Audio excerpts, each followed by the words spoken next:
Hello everyone, আমি রিমি। আমার রোজনামচান নতুন একটি ভিডিওতে তোমাদের সকলকে ওয়েলকাম। আজকে তোমাদের সাথে দারুণ একটা রেসিপি শেয়ার করব। এটা হচ্ছে ডাল মাখানি। তাহলে চলো কিভাবে বানিয়েছি দেখে নেবে। এখানে দেখো আমি নিয়ে নিয়েছি হচ্ছে দু রকমের ডাল। এক আছে রাজমা আর সাথে আছে উড়ার ডাল, যেটাকে বিউলির সবুজ ডাল বলে। আর এই দুটোকে এখন আমি ভালো করে ধুয়ে নেব জল দিয়ে। আমি এখানে এটাকে 3 থেকে 4 বার জল পাল্টে পাল্টে ধুয়ে নিয়েছি ভালো করে। এখন আমি এটাকে প্রায় 4 থেকে 5 ঘন্টার জন্য গরম জল দিয়ে ভিজিয়ে রাখবো।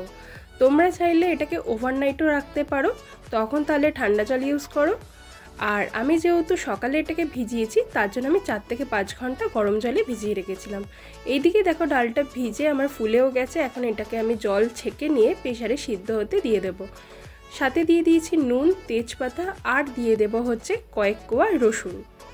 আর পরিমাণ মতো জল দিয়ে একটা সিটির জন্য আমি বসিয়ে দেব ওভেনে। ডালটা সিদ্ধ হোক, আর এদিকে চলো কি কি মশলা লাগবে দেখে নাও। আমি এখানে 250 ডাল দিয়ে বানাচ্ছি, তার জন্য দুটো মিডিয়াম সাইজের পেঁয়াজ নিয়ে নিয়েছি আর নিয়েছি 3টে টমেটো। একটা চপারের সাহায্যে আমি ভালো করে পেঁয়াজগুলোকে মিহিভাবে চপ করে নিয়েছি। সাথে নিয়ে নিয়েছি কাঁচা লঙ্কা কুচি, আর টমেটোটাকেও এদিকে আমি একদম পেস্ট বানিয়ে নিয়েছি।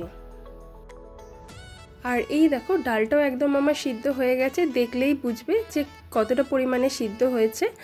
আর একটাই কিন্তু আমি এখানে সিটি দিয়েছিলাম। আর এদিকে দেখো ফোড়নের জন্য তেজপাতা, জিরে আর এলাচ নিয়ে নিয়েছি। কড়াইতে এখন আমি কিছুটা সাদা তেল আর দিয়ে দেব বেশ কিছুটা পরিমাণে বাটার।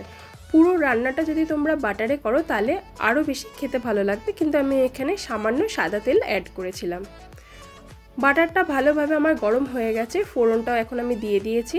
আর ফোড়নটা থেকে যখন সুন্দর গন্ধ বেরোবে তখন কেটে রাখা লঙ্কা আর পেঁয়াজটাও আমি দিয়ে দেব।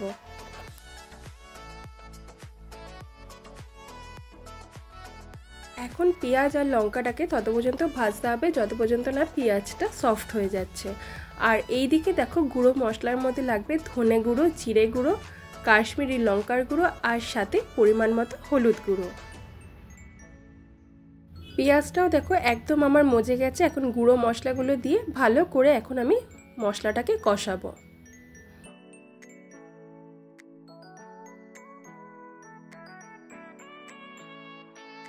পেঁয়াজের সাথে মশলাটাকে ভালোভাবে আমার মেশানো হয়ে গেছে। এখন টমেটোর যে পেস্টটা ছিল সেটাও দিয়ে ভালো করে এখন একটু সময় নিয়ে মশলাটাকে কষিয়ে নেব।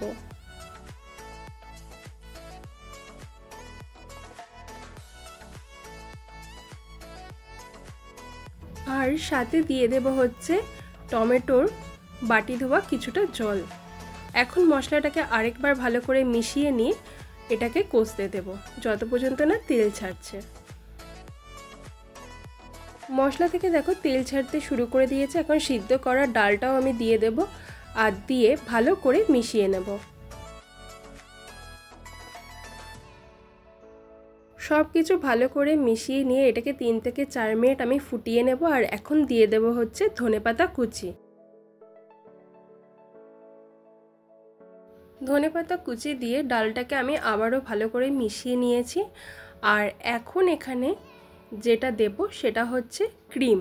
এখানে আমি আমুলের ফ্রেশ ক্রিম ইউজ করেছি, আর এটা কিন্তু দিতেই হবে, নয়তো ডাল মাখানির টেস্টটা আসবে না। আর আবারও আমি সাথে দিয়ে দেব হচ্ছে বেশ কিছুটা পরিমাণে বাটার।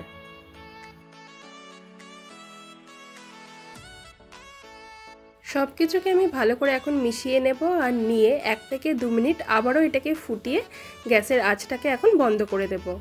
আর এই দিকে একটা তড়কা আমি রেডি করব।